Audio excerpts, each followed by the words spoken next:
Vamos agora fazer um contato com o André Hernan, que fala conosco de um jogo cheio de gols e com muitas preocupações com a defesa e com a saúde dos jogadores brasileiros, né, Hernan? Bom dia.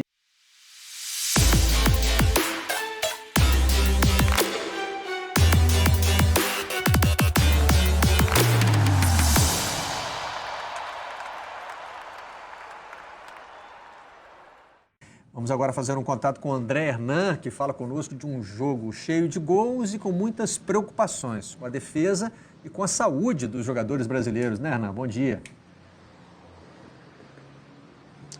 Tudo bem, Barreto? Bom dia para você, bom dia a todos. Antes de entrar nesse assunto do jogo, deixa eu dar duas notícias, notícias fora da seleção brasileira, mas que envolvem jogadores.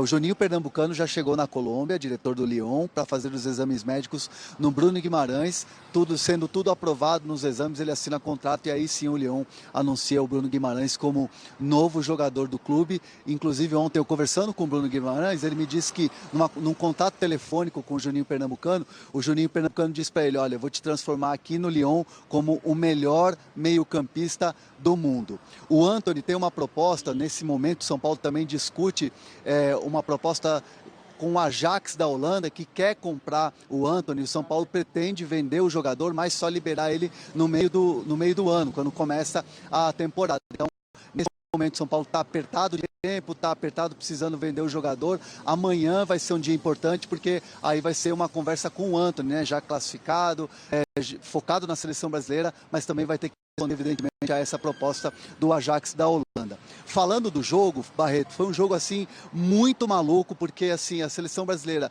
entrou no campo, pregando respeito sempre pelo futebol da Bolívia, o futebol que está sendo apresentado nesse torneio pré-olímpico, mas o Brasil, com 3 minutos, já fez um gol.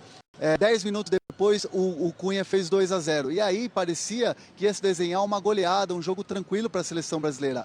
Algo que acabou não acontecendo, porque a Bolívia tem jogadores muito rápidos do meio-campo e no ataque. Então era uma transição, era uma correria. A marcação da Bolívia era muito em cima da zaga brasileira. E aí a Bolívia acabou gostando da partida, chegou a fazer um gol. Houve muita reclamação da arbitragem em relação ao segundo gol da seleção brasileira. A seleção brasileira, em certos momentos, assim, na defesa, muito confusa, não conseguia desenvolver o futebol.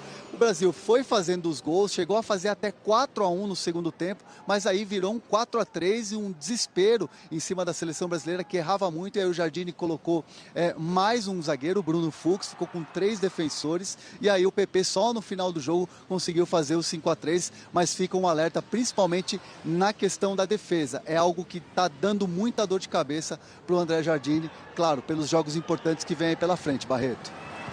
A gente está vendo aí nesse gol da Bolívia, mais ou menos um retrato do que foi o problema. É a penetração do atacante adversário no meio dos zagueiros brasileiros. O último foi feito de cabeça, mas os outros 2 gols, aliás, feitos pelo mesmo jogador, se não me engano, né?